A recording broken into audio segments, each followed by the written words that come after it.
So you see this big pile in front of me? Anybody know who made that? Looks like a beaver lodge, doesn't it?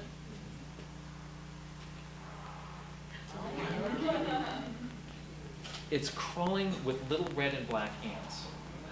And they did not bring in those big sticks. Right? Those just fell from nearby trees. But the rest is little pine needles that, if you walk up to it, there's all these little ants walking up it with pine needles and dumping them on there. It's a wonderful sight. But when I was first writing my book, I was thinking, hey, maybe I have 1 or 2 ants in there, until I started talking to the ant expert. And this guy made me fall in love with ants. And I just thought, oh my gosh, there's so many amazing stories. Like these big mounds, these are really, really neat. It's a brilliant invention. The slopes of it are about the angle that is the ideal angle for catching light for a solar panel. And when it's really cold, all the ants hang out on that side of it and warm up. And if it's really hot, they'll just go down deep underground underneath it, and it acts as an insulator. So it's a perfect little thermoregulatory thing.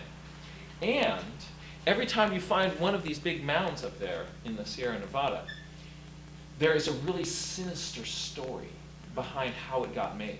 So the story for these big mounds is that the queen ant who starts this colony takes a really interesting shortcut. The most dangerous part of starting a new ant colony is being just a newly mated queen, and you have to do all the work yourself. But what she does is she goes out and she finds a colony of little black ants that make a little tiny hole in the ground. They're in the same genus, so closely related. And then she'll land next to it and wait for one of these little black ants to find her. And the little black ant walks up and smells with its antenna and realizes, wait, you shouldn't be here, and starts to fight her off. But she's bigger, so takes the little black ant and she rubs it all over herself. And what is she doing?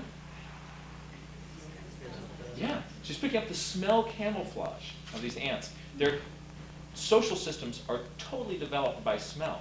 So as long as she smells like one of these things, she's got perfect camouflage, although she looks nothing like the little ants that are in there. And so then she's able to walk down right into the middle of this nest. The colony finds the brood chamber where the current queen is happily laying eggs. Walks up to her, they do this little greeting food sharing thing. And then she turns around, stings and kills the queen, while releasing pheromones that announce to all the rest of the ants in there, nothing to be alarmed about. You'll be seeing a few changes around here. But really, just go about your business, and you'll be seeing some rather strange-looking babies, but just take care of them like you would any other one. Everything's fine, until it's only red and black ants left. And so she converts this black ant hive, takes it over with smell, and that's how she starts her thing. Isn't that cool? So, I thought I'd just have, one, ant, they're like those big ones that you find or something like that. When you start talking to the ant expert, and you just realize how many amazing stories there are in this area of science that you have never really looked in before. So here are the little black ants that don't like this whole business. But their problems aren't just with the red and black ants. They also have to watch out for the red ants, because on warm afternoons, around 4 o'clock or so, if you look at some of the little holes in the ground, you'll see a little nest with some black ants walking out of it. And then around 4 o'clock in the afternoon, all of a sudden, out of it erupts a sea of red ants. And they spill across the landscape in a big swarm together. They go over to another black ant colony and walk down into it. They've got mandibles that are specialized for killing other ants. And they just rip apart any ant in their way until they get to the brood chamber. And they walk out with all the larvae and pupa that they can find, and then bring these back to their own nest and drop them down into their own nest chamber. And when those hatch, they work as slaves for the red ants. And having lots of these little larvae around is a really good strategy for if you want to raise an army, because the adult ants, they don't eat solid food. If you see an ant take part of a little breadcrumb, that ant's not going to be able to sit down and eat that breadcrumb. It has to take it back to the nest, feed it to a larva, and then drink sweet secretions excreted by the larva. So if you've got a lot of larvae working for you, you can support this big army.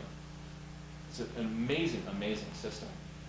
And so those are, a couple more species of Sierra Nevada ants. Slave raider ants out there. That's cool, but it is nothing as cool as the Dracula ant. So what the Dracula ant does, these things are specialists in subduing centipedes. And they'll ride around on the back of the centipedes, take those, bring them back to their nest after stinging it. And they've got little stingers on the back side of them. You find these in deep old-growth forests. These diverged from all the rest of the ant lineages before this food-sharing thing with the larvae was very well developed.